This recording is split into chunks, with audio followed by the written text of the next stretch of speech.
In this example, I'm going to show you how to use Photoshop to create rain.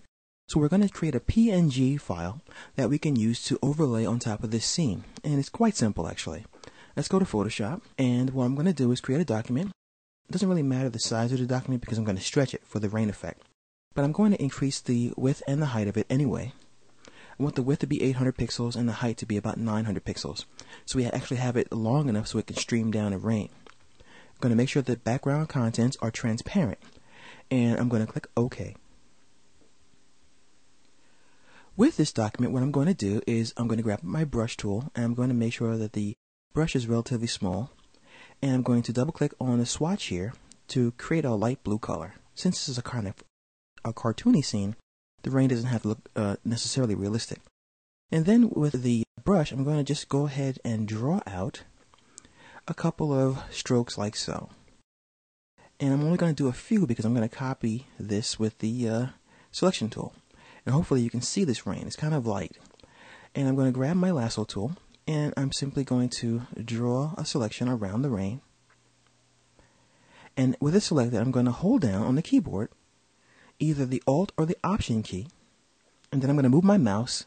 And what's going to happen when I have the select tool and I hold down those keys is instead of moving the selection, I'm going to copy it. You know you're doing it right when your mouse turns from the scissors into the double arrow. Once again, Alt or Option, click and move, and do it again, and hold down that key still and move it around to make a whole bunch of rain all over the document.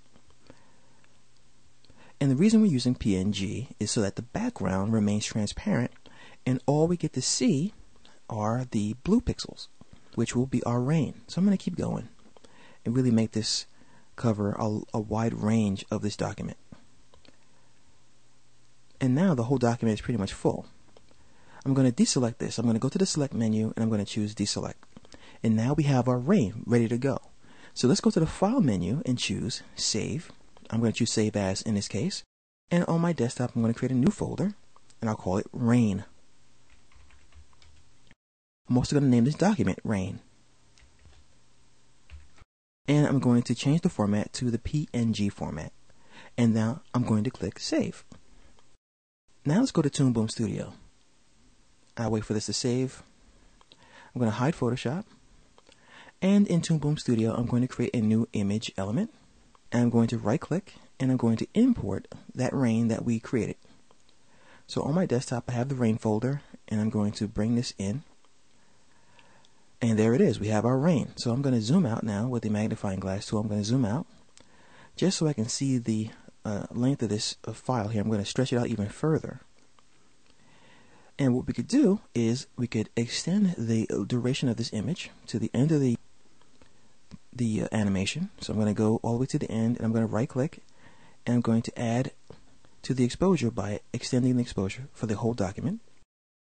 And what I'm going to do at this point is I'm going to go back to my first frame. I'm going to right click after I, of course, move this into position. Move the rain up and position it. Now I'm going to right click where it says image 2, which is my rain, and I'm going to add a keyframe. And then I'm going to go to the end of this animation, and I'm going to add another keyframe. And then what I'm going to do is I'm going to grab my transform tool, and I'm going to move the rain down.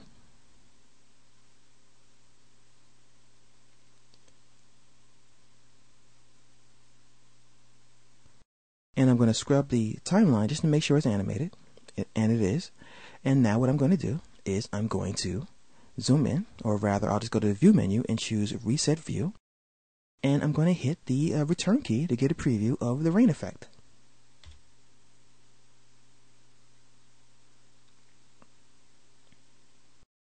And that is a way you can use Photoshop to create rain. Experiment on your own with the color and the opacity to create the effect that you're looking for.